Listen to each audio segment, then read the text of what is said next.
ఆయన భాష ఆయనకే చెప్తేనే అర్థమవుతుందని ఆయన భాష ఆయనకే చెప్పిన, లేకుంటే అర్థమవుతలేదు కదా ఆయనకి, అందుకే ఆయన భాష ఆయనకే చెప్పిన. Thank you.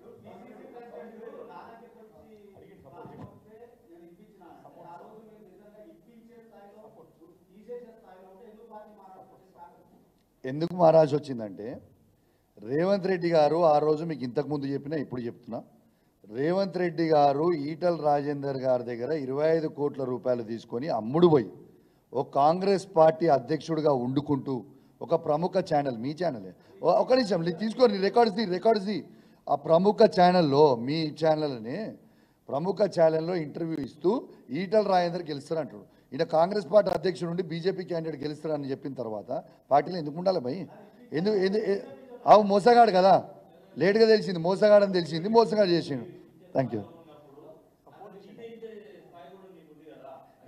ఇప్పుడు కేసీఆర్ నాయకత్వంలో ముఖ్యమంత్రి వీకే స్థాయిలో అదే ఉన్నాము, అదే చేస్తారు. Don't worry.